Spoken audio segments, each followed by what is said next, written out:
Hay dos tipos entonces de etnografía que veíamos que es importante para el análisis, y estos dos tipos de etnografía, la primera que pone énfasis en la profundización, sobre todo para identificar regularidades de comportamiento, que son elementos importantes de la cultura de un grupo, porque por ejemplo un grupo lleva a cabo la lapidación de las mujeres que consideran infieles, y hay otro grupo, dentro incluso de los mismos musulmanes, que no tienen esa costumbre, ¿no? Eso, una descripción pormenorizada nos daría claves para entender esas diferencias de la violencia que se ejerce al interior del grupo. O en términos mucho más abstractos, por ejemplo, porque hay cierto grupo que mantiene un culto no solamente a la cruz, sino también a otras deidades, y otros grupos que históricamente pueden ser vecinos que no mantienen ese culto, ¿no? Entonces, bueno, una etnografía descriptiva de carácter mucho más detallado nos permitiría dar elementos para profundizar en estas distinciones, ¿no? En estas diferencias. O, por ejemplo, en aquellos trabajos donde los antropólogos han estado encubiertos, que ha sido gran parte de la historia de la antropología tiene que ver con eso, cuando los etnógrafos, los primeros etnógrafos, los primeros antropólogos no podían decir que eran antropólogos, es porque trabajaban en situaciones de violencia, de exclusión, de guerra, y pues más bien eran considerados como elementos molestos. En la escuela de Chicago hay toda una línea donde los antropólogos estuvieron haciendo trabajo de campo en ámbitos y en situaciones de clandestinidad, por ejemplo, con traficantes de drogas, en barrios donde, digamos, proliferaba todo lo ilegal, y básicamente su forma de registro, pues tenían que desarrollar una observación muy minuciosa y no generar ninguna sospecha, no hacer preguntas incluso, sino más bien dejar que la gente hable y estar ahí durante largos periodos de tiempo, no meses, de manera continua, para que la gente empiece a, digamos, familiarizarse con la presencia de esa persona en un primer momento extraña, externa, y que después ya la gente deje de sentir que está siendo observada o que se está documentando. Entonces, bueno, eso nos permitía más, en un primer momento, identificar regularidades de comportamiento. El segundo tipo de la etnografía activa, esta es una etnografía que corresponde más a incluso los diagnósticos, sobre todo aquellos que van más vinculados con tener propuestas que permitan profundizar o dar elementos para la solución de alguna problemática social, ¿no? Entonces, por lo general son aquellos que se presentan como diagnósticos de corte cultural y que se han definido como etnografías activas. Estas etnografías activas, desde luego, buscan, no solamente, ya no buscan, como en la academia, buscar una regularidad social, sino buscan conocer algo para poder dar una solución o para poder dar una recomendación que permita la solución de esa problemática identificada. Y esto tiene mucho que ver con las etapas de la investigación. ¿Cómo confundimos? No hay que confundir la etnografía como un método con el trabajo de campo, que sería básicamente la forma en cómo voy a realizar esa etnografía. Y la etnografía básicamente sería la primera etapa de la investigación que yo voy a llevar a cabo, es decir, el trabajo de campo, el periodo que yo voy a estar en campo, va a implicar un proceso que tiene, yo sé muy claramente que tiene un inicio y un final, o sea, una fecha de inicio y una fecha de cierre y de entrega de un diagnóstico, por ejemplo, o de un informe final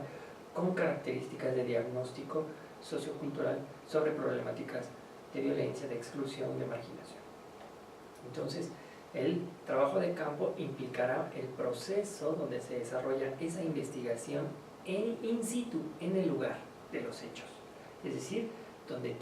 se lleva a cabo esa problemática o esa situación que me interesa analizar. Y por lo tanto,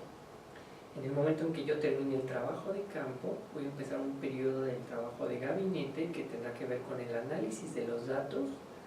la interpretación y que concluirá con lo que aquí llamamos un estudio monográfico acerca de esa localidad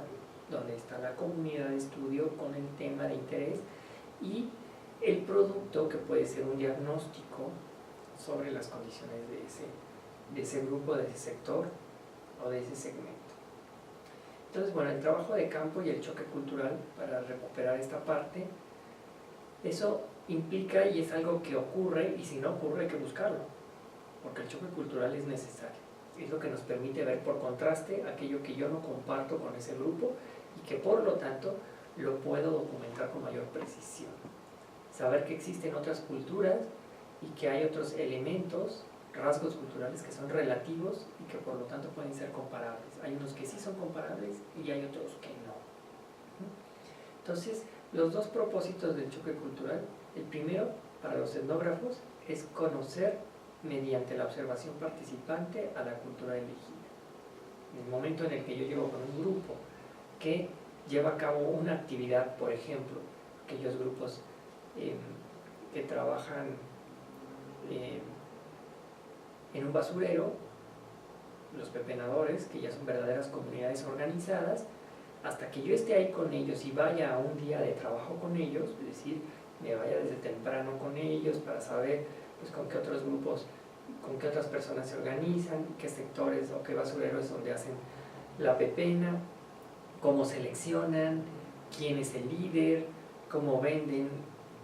material de reciclaje y cuál es otro material que no van a reciclar. Es decir, a partir de eso yo pueda identificar,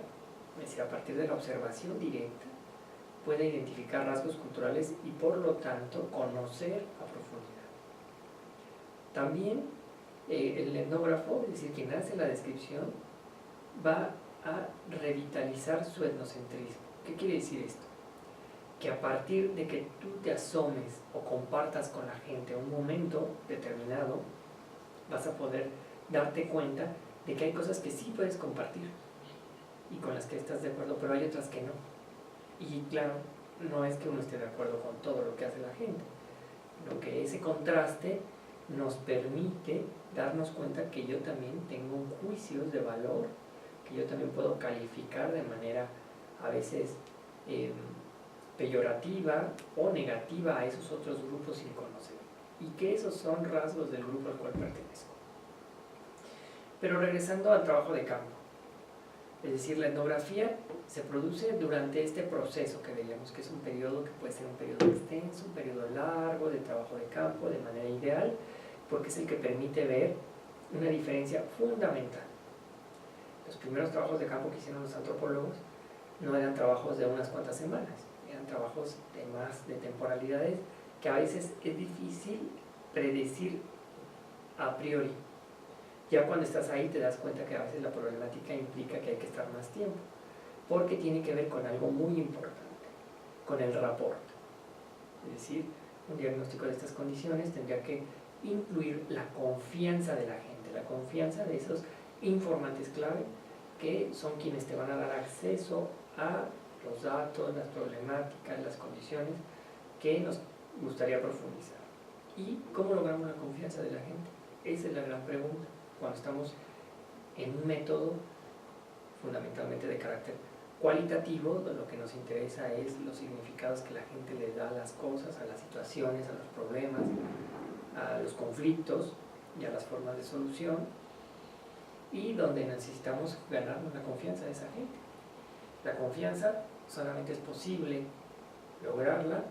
a partir de que uno deje claro cuáles son los objetivos de la investigación. Cuando uno habla acerca de quién es uno y por qué está ahí, es decir, qué interés nos lleva a estar trabajando con esa población y haciendo determinado tipo de investigación, preguntando sobre determinados temas incómodos o situaciones de las cuales la gente no habla en su vida cotidiana. Y solamente así, cuando la gente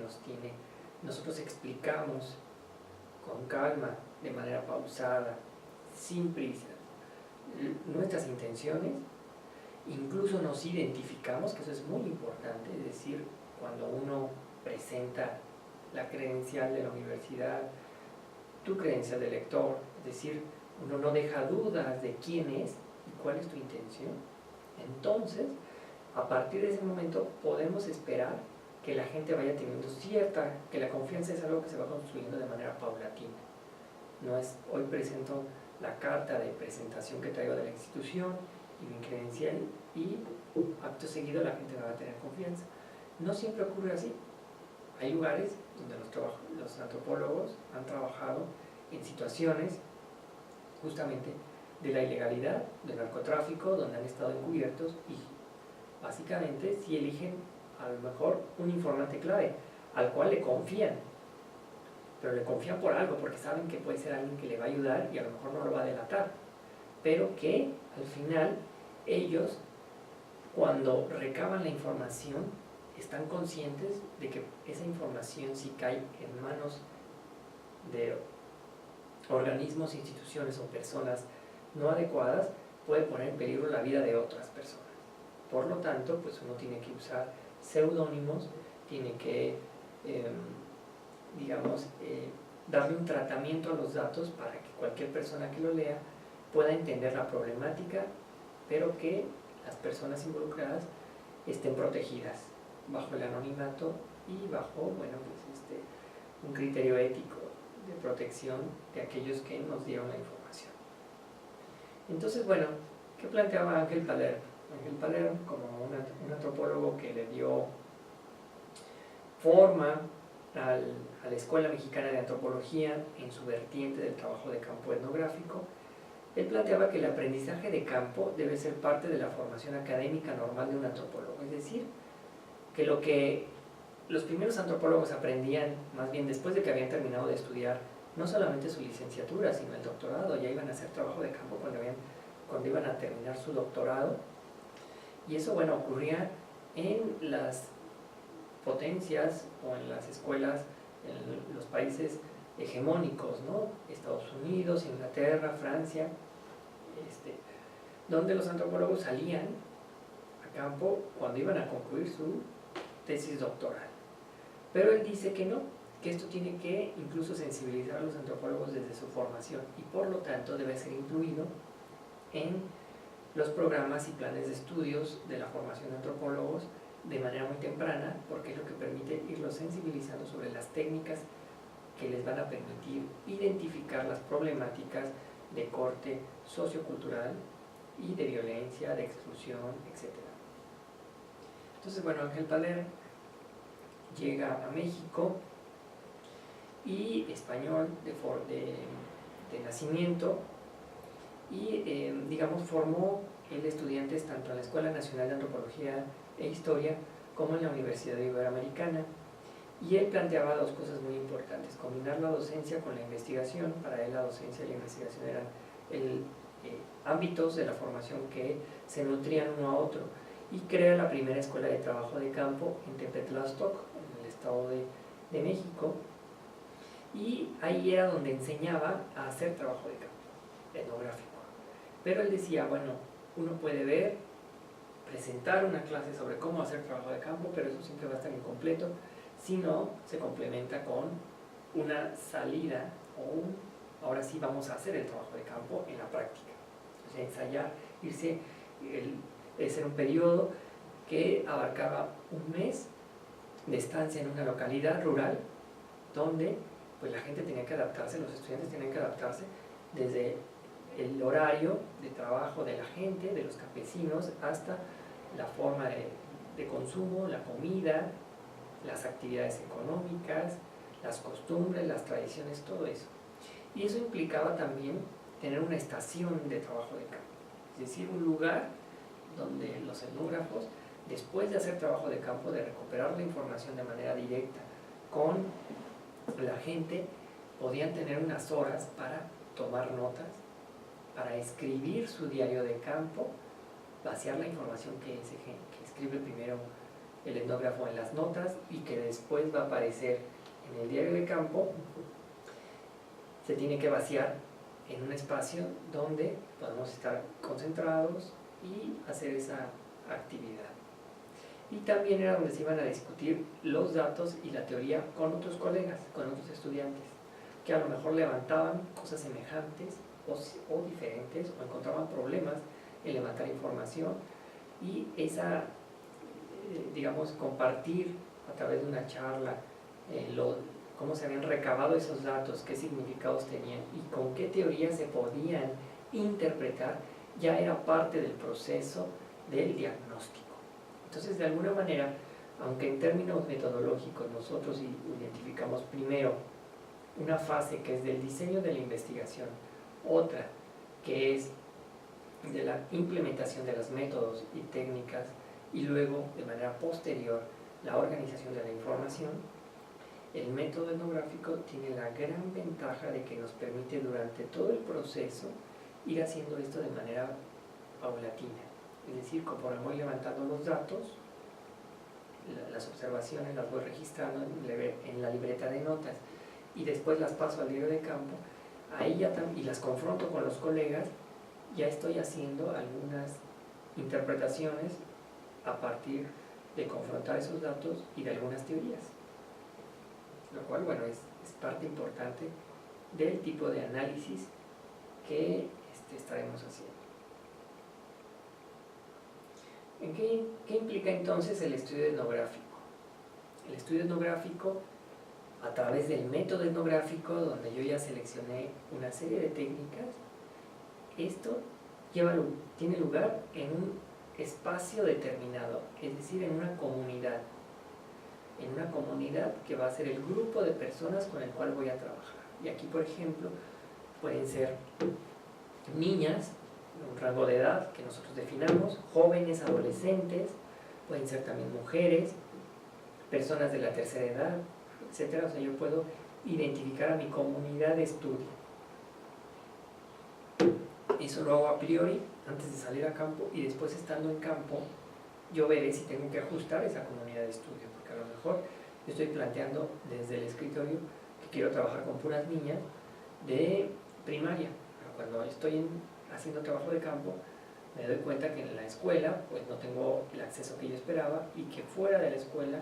estas niñas a lo mejor sí se reúnen, pero en determinados momentos, y que básicamente pues pasan el resto del día interactuando pues con los hermanos, los papás, los vecinos, los primos, los abuelos, y bueno, ahí hay otra comunidad con la que están, o que realmente su comunidad no es solamente está integrada por niños de un rango de edad establecido, sino por otros integrantes. Entonces, yo tendría que definir que mi comunidad de análisis es una, aunque la comunidad es otra en términos reales. Y a partir de esto, yo seleccionaré qué técnicas de investigación etnográfica voy a tomar en cuenta. Habíamos dicho que el diario de campo es una técnica importante también, porque Malinowski lo que hizo es enseñar, y una de sus grandes aportaciones es también identificar el tipo de registro de los datos que se iba a tener, registros de datos tanto cuantitativos como cualitativos en un diario de campo, que pudiera ser evaluado por cualquier científico social. También la observación participante, ya vimos la observación, hay una diferencia entre observación directa y observación participante, porque la observación directa nada más implica estar ahí y observar como si aparentemente fuera pasivo. O sea, nosotros estamos observando desde fuera algo que está teniendo lugar frente a nosotros. Pero incluso esa observación directa, digamos que tiene por consecuencia modificaciones importantes, porque la gente modifica su comportamiento frente a alguien que es externo. Ahora, la observación participante que implica que la gente va a participar de una actividad que realiza la gente, por ejemplo, una faena, sembrar en la parcela, construir una barda junto con él, o ayudar al albañil a construir una barda, o al maestro ayudarle a dar una clase. Bueno, eso sería observación participante, porque uno se está involucrando de manera directa en esa actividad, es decir, está compartiendo la experiencia, y a partir de esa experiencia, justamente de esa, estamos teniendo una valoración distinta de lo que veíamos desde fuera. Otra de las técnicas son los recorridos de área. Nosotros debemos de delimitar previamente cuál va a ser el área de acción, ya sea una colonia, un asentamiento irregular, y ese asentamiento irregular, a través de qué metodología vamos a delimitar. Vamos a delimitar un área de estudio por la problemática, por la temática, por el grupo de interés, etc. Entonces tenemos que delimitar y a partir de esa delimitación hacer recorridos en ese espacio geográfico para identificar pues cuál es el espacio donde se desplazan, donde viven, donde trabajan, donde conviven o donde se pelean y entran en conflicto estos grupos. Después sería la selección de informantes clave, donde yo estaría dando cuenta de esto que ya habíamos señalado, de que hay por un lado buenos, pero también hay malos informantes,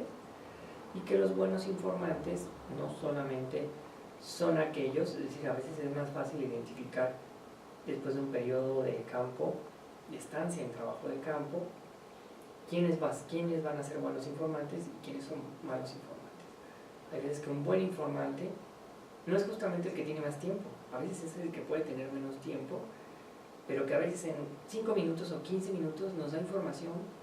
que nos permite entender lo que está pasando. Es decir, que un buen informante también sirve como un traductor cultural, porque nos está explicando lo que nosotros estamos viviendo, observando, documentando a veces frente a nuestras narices y no nos damos cuenta. Es decir, nos pone al tanto. Y también nos dice, por lo tanto, quienes no son buenos informantes. Porque el hecho de que hablar con una persona o comunicarse con otra implica que otros informantes que puedan ser adversarios de esa familia, de ese grupo político, de esa comunidad, ya no tengamos el mismo acceso porque ya nos ubicaron dentro de ese grupo.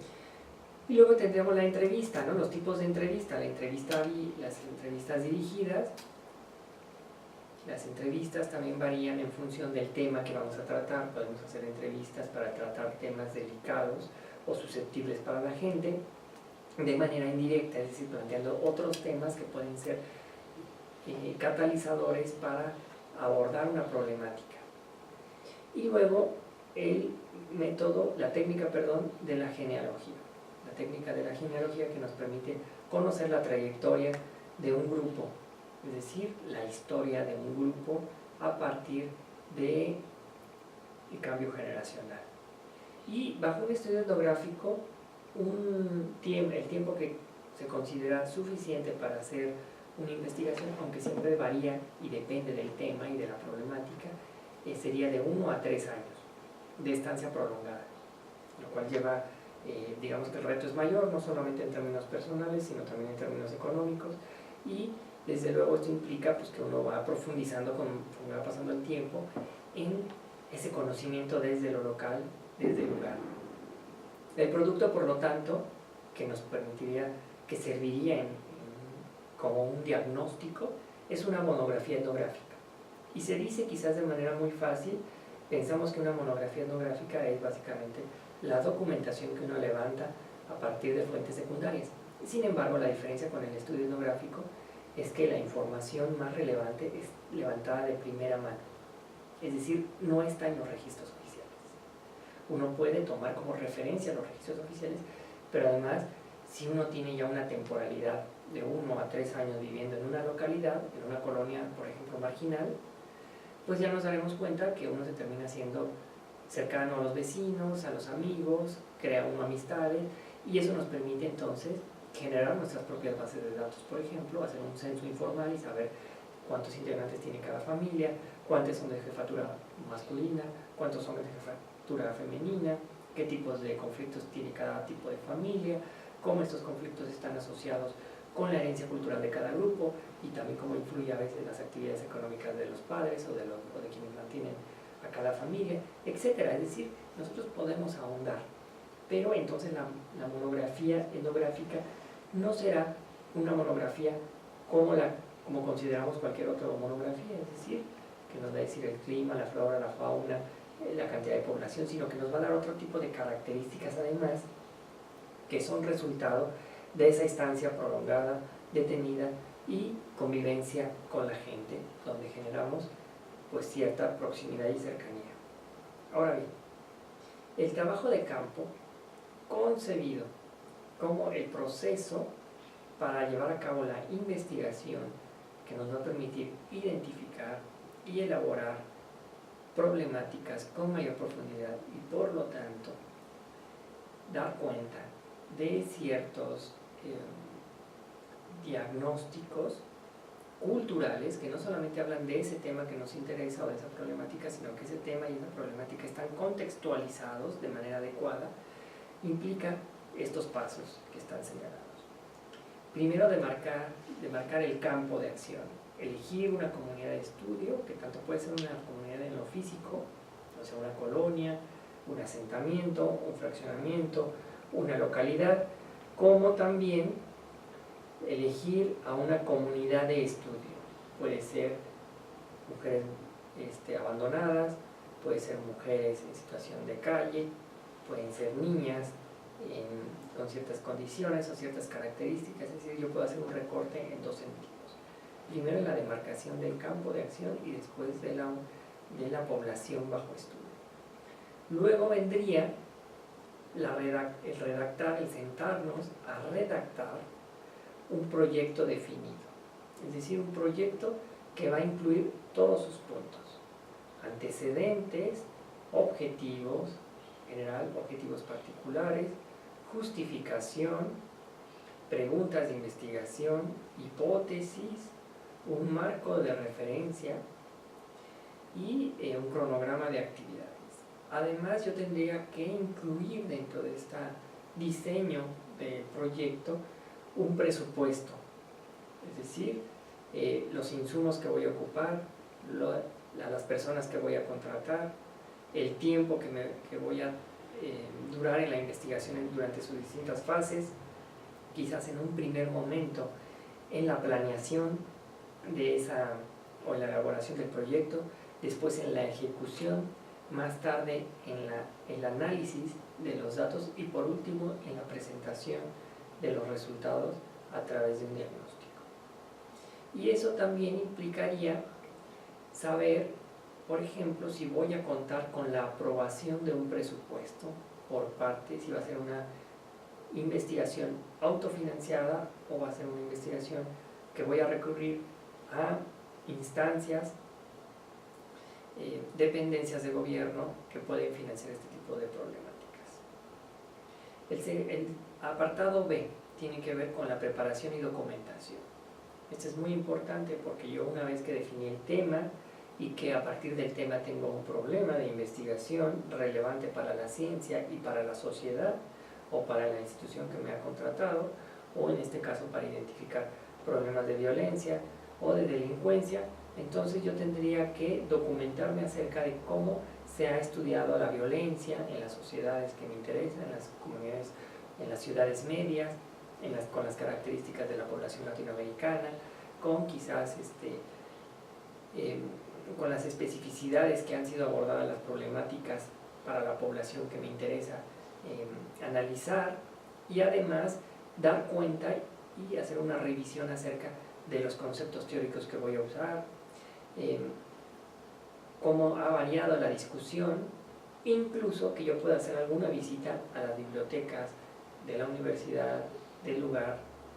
y conocer qué se ha producido en la región acerca de esa temática, si es que existe algo, y de manera posterior, después de que yo ya tengo definido eso, empezar con un análisis y una revisión de fuentes primarias, es decir, ir a un archivo, es decir, ver si en los registros oficiales aparece algún tipo de esta problemática que me interesa, si aparece el sector al que estoy investigando y qué se ha dicho acerca de ellos. Otra también sería empezar a complementar lo que dicen los registros con las fuentes orales. Un acercamiento al lugar de interés implicaría también dar cuenta de las fuentes orales, es decir, la gente que me puede estar informando directamente de esa problemática o de ese tema de investigación. Luego vendría propiamente la investigación como tal, es decir, tengo que planear la llegada al lugar, saber con quiénes me voy a presentar, con las autoridades locales o con el jefe local, llevar cartas de presentación, conocer cuál es el protocolo, si los voy a encontrar en dónde los puedo encontrar para contactarlos, después hacer la identificación de informantes. Pueden haber informantes que yo conozca previo a que ya esté en el lugar de estudio, o sea que pueden ser informantes sobre el tema de investigación, algún académico o alguien que ha trabajado sobre el tema, que a lo mejor es también funcionario o burócrata de alguna institución de gobierno o iniciativa privada, o es una persona que trabaja en alguna organización de la sociedad civil. También, desde luego, hacer este registro de datos, es decir, ver qué ha escrito cada dependencia o funcionario público, qué dicen los informes de gobierno, los informes municipales acerca de esta población, o si es que la mencionan, yo tendría que hacer una revisión exhaustiva de los registros de datos oficiales que genera el Estado en sus distintos niveles, tanto a nivel local como municipal, estatal o federal, e incluso qué dicen aquellas instituciones internacionales que identificamos o que trabajan sobre determinadas problemáticas. Y desde luego esto también tendría que ver con el registro de datos en el lugar. Voy a tomar notas de manera directa, voy a hacer grabaciones, voy a sacar fotografías, es decir, cómo voy a diseñar también el que vaya aplicando cada una de estas técnicas en distintos momentos de la investigación. Y desde luego hacer la observación participante, es decir, participar de las actividades de la gente con la que estoy trabajando, de la familia, del grupo, para compartir y entender muchos de los aspectos que no se dicen, pero que más bien se perciben. El investigador tiene que percibirlo de manera mucho más patente y clara. Y por último, el proceso incluiría unas conclusiones y un cierre, es decir, preparar la salida del lugar, avisar que tiene un inicio y un fin, y que, bueno, uno tiene que cerrar también esa investigación, hay un interés para regresar a las actividades cotidianas del investigador, del interesado, y cerrar con unas conclusiones en dos sentidos. El primer sentido es las conclusiones para el trabajo, o sea, para la investigación misma, los objetivos de la investigación, cerrar, y por otro lado cerrar con la población o con el grupo con el cual se está trabajando, es decir, dar una sesión de cierre o elaborar unos comentarios finales con los informantes clave, con los grupos con los que se esté trabajando, y eso es importante también, digamos, preparar la despedida. Ahora, en el proyecto etnográfico se deben de especificar estos aspectos que estamos señalando aquí. Primero, ¿qué comunidad se va a estudiar? Eso es importante, como ya dijimos, puede haber una diferencia entre la localidad como el lugar y la comunidad como el grupo de personas que centran nuestro interés. El segundo, ¿qué objetivos busca el estudio? Eso es importante, a veces partimos de objetivos muy concretos dados por una institución, por un programa de gobierno, que lo que busca es atender una problemática situada en un espacio, y la institución nos da los objetivos. Nosotros lo que podemos hacer es retomar esos objetivos y plantearlos en términos para que la gente los pueda entender y nosotros los hagamos operativos en el desarrollo de la investigación. Ahora, ¿con qué medios técnicos se cuentan para ese estudio? Ya lo habíamos señalado hace un momento. Podemos llevar una libreta, podemos llevar una cámara de voz o un teléfono celular o una cámara de fotografía o de video. Todos estos medios técnicos pueden ser tanto una ayuda como una barrera, y eso dependerá del uso que nosotros hagamos de manera adecuada de cada uno de estos, de cada una de estas herramientas. Ahora también es importante que el proyecto debe de ser muy claro en cuánto tiempo durará esta investigación. Si va a durar solamente unos días o se extiende durante semanas o meses o incluso durante varias temporadas. ¿Y de qué financiación se dispone? Es financiación que viene de distintos ámbitos, viene de la iniciativa pública, de la iniciativa privada, o va a ser autofinanciada. y si va a ser autofinanciada, en qué fases de la investigación va a ser autofinanciada y cuáles son las fases que va a ser cubierta por el financiamiento de las instituciones estatales, federales, municipales o organismos externos. Bueno, las técnicas, como ya hemos dicho, son importantes porque también tienen que ser específicamente definidas en el diagnóstico, es decir, cómo levanté esa información. Como habíamos dicho, puede usar a los informantes clave que nos ayuden, pueden ser como traductores culturales. La observación participante es recuperar la experiencia de la gente y de nosotros mismos en una actividad. El diario de campo, el registro sistemático, organizado, ordenado por día de la información, es decir, donde yo voy a pasar la información que se levantaron en las notas informales, se transcriben al diario de campo, y en el diario de campo se van a clasificar la información a partir de categorías de análisis, es decir, de las temáticas o de los problemas que me interese conocer. Los problemas que estén relacionados con la violencia, con la exclusión, con los problemas derivados de las diferencias de género. Y esto nos lleva al tema importante de la forma en que vamos a hacer el registro de la información. Eso va a implicar que hay que llevar un diario de campo. Y el diario de campo es importante porque es donde vamos a vaciar toda la información, todo lo que observemos, todo lo que registremos en nuestra libreta de notas tiene que estar en el diario de campo. Previo al diario de campo, nosotros siempre recomendamos llevar una libreta de notas donde uno va a hacer un registro, vamos a decir, a mano alzada, en cualquier momento, de cualquier palabra, situación, frase que la gente nos diga. Y esa libreta suele ser una libreta de mano, una libreta pequeña. Siempre recomendamos llevar la libreta y una pluma, pues para anotar. A veces cuando uno está en una conversación informal puede ser mal visto que uno saque una libreta, pero después de que uno termine esa conversación informal puede uno sacar la libreta y anotar lo que recordamos de esa conversación, a veces informal, pero que a veces arrojan, esas suelen ser las conversaciones que arrojan datos mucho más profundos, más sistemáticos, más pormenorizados. Y el diario de campo implicará que el diario de campo no se va a campo con nosotros, o sea, no lo llevamos cargando a los lugares que visitamos a los informantes o durante la comunidad, sino por las noches es cuando nosotros vamos a transcribir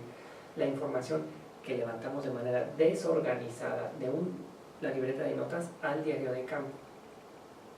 Y en el diario de campo vamos a hacer énfasis en estos dos aspectos centrales. Primero, en separar los prejuicios que tenemos, o sea, la gente no es buena ni mala, las casas no son grandes ni pequeñas, la gente no es pobre ni rica, sino tenemos que describir por qué consideramos nosotros o ellos que es buena o mala la gente, por qué consideramos que una casa es grande o pequeña, tendríamos que dar medidas, tendríamos que ser mucho más objetivos en ese sentido, o decir, por ejemplo, por qué se presenta determinada problemática, no en términos de nuestro perjuicio, sino también en términos de explicar. Ese es el gran reto. Y eso implica hacer un registro minucioso, detallado, paciente, de todo lo que observemos, o sea, pormenorizado y detallado de todos estos elementos. Y aquí la pregunta es, ¿cómo vamos a hacer ese registro de datos de la libreta de notas al diario de campo? Pues porque en un primer momento los requerimientos serán la libreta de notas, es decir, para tener una libreta que podemos denominar como de bolsillo, que siempre traigamos en la bolsa del pantalón, en la mochila, y un bolígrafo, y que debe de contener esto: el nombre de quien está levantando la información, la fecha y la hora. Y en la libreta de notas se tiene que documentar todo lo que se observa de manera directa, todo lo que uno escucha, la música, el ruido, lo que dice la gente, aunque sea con murmullos, y todo lo que se perciben a través de otros sentidos. Por ejemplo, la temperatura, el clima o los olores. son importantes también. Es decir, eso se levanta de manera desorganizada, se levanta de manera consecutiva y nos permite sobre todo captar la información en el momento en el que la estamos percibiendo. Después vendría el diario de campo. Yo voy a pasar esa información de la libreta de notas a lo que voy a denominar el diario de campo, que va a ser una libreta exclusiva que recomendamos que sea de pasta dura, donde voy a hacer una diferenciación entre el lado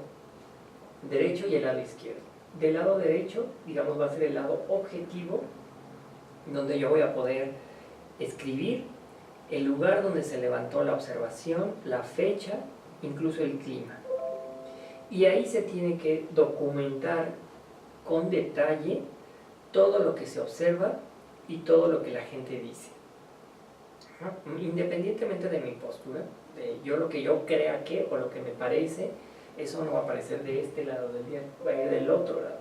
Es decir, donde vayan las interpretaciones, los juicios de valor, de tal manera que una gente no va a ser una gente pobre o rica. Eso lo podría poner del otro lado del diario, donde van mis suposiciones, mis adjetivos calificativos. Acá yo tendría que describir por qué yo considero entonces, o por qué la misma gente considera a esa persona rica o pobre. Yo tendría entonces que describir con detalle. Tenemos que evitar del lado derecho los juicios de valor. La gente no es rica ni pobre, ni lista ni ignorante, sino más bien tenemos que describir sus condiciones